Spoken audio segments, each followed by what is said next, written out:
इस बीच बड़ी खबर आ रही है, उसका रुख कर रहे हैं, जहां आपको बताएं कि एडीबी प्रमुख से मिली है वित्त मंत्री निर्मला सीतारमण, यानी एशियन डेवलपमेंट बैंक के प्रमुख से मिली है वित्त मंत्री और पाकिस्तान को फंडिंग रोकने की मांग भारत के वित्त मंत्री ने कर दी है। आतंकवाद को बढ़ावा दे रहा है पाकिस्तान, ये निर्मला सीतारमण ने कहा है।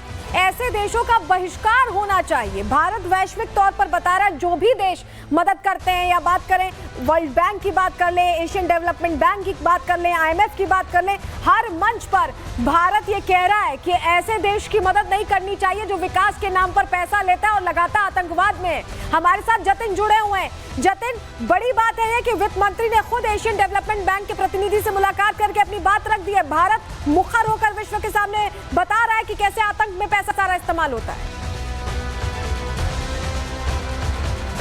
बिल्कुल, देखिए, ना सिर्फ मुखर होकर बल्कि सबूतों के साथ भी कि किस तरीके से पाकिस्तान वर्ल्ड बैंक या दूसरी एजेंसी से पैसा तो लेता है लोगों की हेल्प करने के लिए, लोगों की मदद करने के लिए, लेकिन उसका इस्तेमाल होकर रहा है। उसका इस्तेमाल हो रहा है आतंकवाद को ज्यादा बढ़ाने के लिए, उसका इस्तेमाल हो रहा है लश्कर को फंड करने में, उसका इस्तेमाल हो रहा है जो ट्रेनिंग कैंप चल रहे हैं उसको और आगे बढ़ाने के लिए, उसका इस्तेमाल हो रहा है जो पुराने जो SSG कमांडो बोल लीजिए या आर्मी से जुड़े लोग हैं उनको किस तरीके से आतंकियों को ट्रेनिंग दिलानी है उसके तौर पर, उसका इस्तेमाल हो रहा है ओवरग्राउंड वर्कर्स को पैसों के जरिए उनसे इंफॉर्मेशन लेने में। ये तमाम ऐसे सबूत हैं जो कि लगातार भारत को मिलते रहे, उनकी एजेंसियों को मिलते रहे। और अब जिस तरीके से पहलगाम आतंकी हमला हुआ उसके बाद से ही भारतीय एजेंसी हर उस सबूत को, चाहे वो दूसरे देशों के राजदूत हो, उनके सामने रख रहे हैं। साथ ही जिन बैंक से पाकिस्तान लगातार पैसे की गुहार लगाता रहता है उनके सामने रख रहे हैं, ताकि असली सोर्स पता लग सके, ताकि वो चेन को तोड़ा जा सके जिसके जरिए पाकिस्तान लगातार भारत में आतंकी गतिविधियों को कराने में बढ़ चढ़कर आगे रहा है। तो यही कारण है कि चाहे वो एजेंसीज हो, चाहे वो बैंक्स हो, चाहे वो देश हो, हर तरफ से पाकिस्तान को घेरने की कोशिश भारत की है। आपने जिस तरीके से जतिन आप बता रहे हैं कि कोशिश भारत हर तरीके से कर रहा है, एक तरह से चक्रव्यूह बना रहा है जिसमें अब पाकिस्तान फंसता दिख रहा है। आपके पास हम वापस लौटेंगे, बड़ी टीम हमारे साथ जुड़ी हुई है, लेकिन जो तमाम चेहरे हैं, जो मौलाना हैं, जो नेता हैं, जो कहते हैं कि ये जो पानी रोका गया है उसके बाद क्या होगा उस पानी, जरा उन नेताओं को जो भारत में, उनको भी जवाब हम दे रहे हैं और ये भी बता रहे हैं पूरी दुनिया को कि भारत जो भी करता है ना बहुत सोच समझ के करता है। क्यों मैं ऐसा कह रहे हैं समझिए आप। सिंधु संधि के निलंबन के बाद मोदी सरकार ने बड़े कदम उठाए। जम्मू कश्मीर में हाइड्रो प्रोजेक्ट्स को तेजी से बढ़ाने का पूरा प्लान सरकार ने तैयार कर लिया है। इस हफ्ते अमित शाह की अध्यक्षता में उच्च स्तरीय बैठक संभव है बताया जा रहा है। सावलकोट और रतले सहित 6 परियोजनाओं में तेजी से आएगी। पाकिस्तान के साथ कोई भी डेटा शेयर करने पर रोक लगाई गई है। जम्मू कश्मीर में बिजली सिंचाई के सेक्टर में इससे बढ़ावा मिलेगा, यानी विकास होगा। परियोजनाओं से बताया जा रहा है 10,000 मेगावाट बिजली उत्पादन की संभावना है। तो ये तैयारी है, तो ये तैयारी आप समझिए, जब जल रोका गया है तो उसके लिए एक्शन प्लान तैयार है। हाइड्रो प्रोजेक्ट्स हम बनाएंगे जो कश्मीर को आगे बढ़ाने में मदद करेंगे और POK भी बाद में जब हमारा हो जाएगा तो उसे भी इसका सीधा फायदा मिलेगा। तो भारत पूरी तरह से प्लानिंग प्लॉटिंग के तहत चल रहा है और उसी के हिसाब से काम कर रहा है। लेकिन आपको बताते हैं कि रक्षा मंत्री ने पहले ही संकेत दे दिए। रक्षा मंत्री ने बता दिया है कि हम सब कुछ सोच समझ के कर रहे हैं। जो संकेत बड़े दिए हैं वो बहुत बड़े, उसका अर्थ बहुत बड़ा है, क्योंकि देश का रक्षा मंत्री कह रहा है कि जैसा आप चाहते हैं वैसा होकर रहेगा। इस लाइन का अर्थ आप समझिए, बहुत गूढ़ अर्थ है इसका। रक्षा मंत्री के तौर पर मेरी जिम्मेदारी है, ये राजनाथ सिंह कह रहे हैं, देश की सीमाओं की सुरक्षा सुनिश्चित करूं, सैनिकों के साथ मिलकर मुंह तोड़ जवाब दूं। ये आप इसका अर्थ समझिए कि रक्षा मंत्री खुद ये कह रहे हैं। रक्षा मंत्री जब कह रहे हैं कि जैसा आप चाहते हैं वैसा होकर रहेगा, तो क्या चाहती है भारत की जनता? हम लोगों के बीच गए, उनसे जाना, सुनिए। राजनाथ सिंह जी जो कह रहे हैं वो सही कह रहे हैं और उसका ईंट का जवाब पत्थर से देना ही चाहिए। पाकिस्तान ने यही एक अटैक नहीं है, ये तो एक अटैक ये किया, इसके पहले कितने अटैक किए हैं उन्होंने, तो एक इलाज तो होना ही चाहिए उनका। राज सिंह ने जो कहा है वो बिल्कुल सही है। आज हमारा हिंदुस्तान सब तरह से सक्षम है, सब बातों में है, आगे भी है और जवाब देना ही पड़ रहा है। और आगे क्या है, आज देख लो, पानी भी बंद हो गया, सब कुछ हो गया। अब वो समय आ गया है जो जवाब देने का है। वो सारी जनता देश की ये चाहती है कि भाई जवाब दिया जाए। हमें भी मुंह तोड़ जवाब देना ही चाहिए कि पाकिस्तान वालों को भी पता चले कि हमारा इंडिया ऐसे शांत तो नहीं बैठेगा। जैसा होगा वैसा ही जवाब मिलेगा। उन्होंने तो छुप करके मारा है, हम सामने मारेंगे, उनके सामने मारेंगे और उनसे पूछेंगे कि तेरा जात क्या है ये बता। और इस बार ऐसा तगड़ा जवाब होना चाहिए, कम से कम अगले 100 साल तक सोच न पाए। ये तो पाकिस्तान भारत में आ जाए या फिर पाकिस्तान नाम निशान खत्म हो जाए।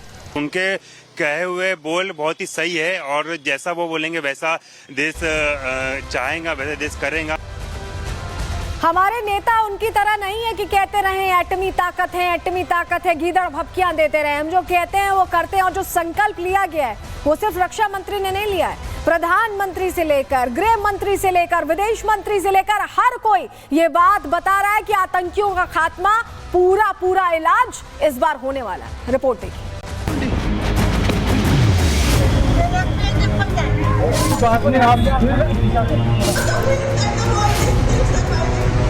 पहलगाम आतंकी हमले में बेगुनाहों का नरसंहार हुआ तो पूरे देश का खून खौल उठा। आम आदमी हो या सेना, हर भारतीय की जुबान पर एक ही शब्द है, बदला।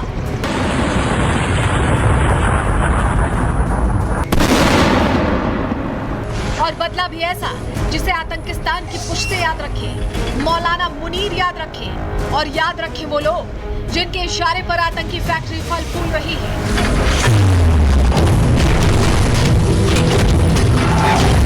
ऐसे में रक्षा मंत्री राजनाथ सिंह ने साफ कर दिया है कि देश जो चाहता है वो होकर रहेगा। प्रधानमंत्री मोदी जी के नेतृत्व में जैसा आप चाहते हैं वैसा होकर रहेगा।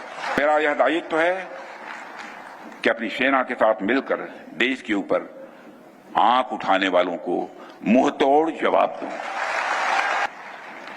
साथियों, एक रक्षा मंत्री के रूप में मेरा दायित्व है कि मैं अपने सैनिकों के साथ मिलकर देश की सीमाओं की सुरक्षा सुनिश्चित करूं, और मेरा यह दायित्व है कि अपनी सेना के साथ मिलकर देश के ऊपर आंख उठाने वालों को मुंहतोड़ जवाब दूं। बदले वाला ये संकल्प सिर्फ रक्षा मंत्री का ही नहीं बल्कि प्रधानमंत्री का भी है। अलग अलग मौकों पर बोलते हुए पीएम मोदी ने साफ कर दिया है कि आतंक के आकाओं को मिट्टी में मिला दिया जाएगा। सजा मिलकर के रहेगी।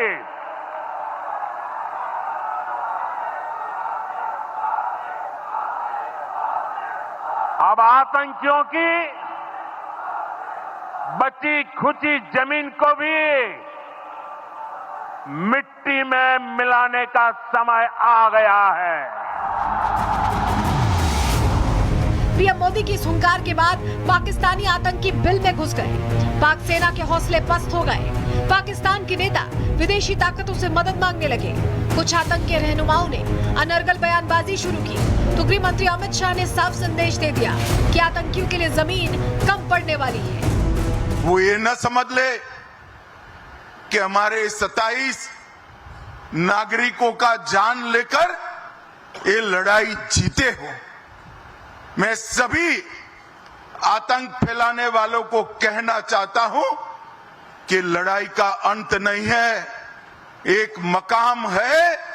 हर व्यक्ति को चुन चुन कर जवाब भी मिलेगा, जवाब भी लिया जाएगा। पीएम मोदी, गृह मंत्री अमित शाह और रक्षा मंत्री राजनाथ सिंह की इस टिकड़ी ने साफ कर दिया है कि भारत इस बार निर्णायक बदला लेगा और इस बदले के बीच में किसी को बोलने या दखल अंदाजी का अधिकार भी नहीं होगा। When we look out at the world, Samir, we look for partners. We don't look for preachers. Particularly preachers who don't practice at home what they preach abroad. And I think some of Europe is still struggling with that problem. Some of it is changing. So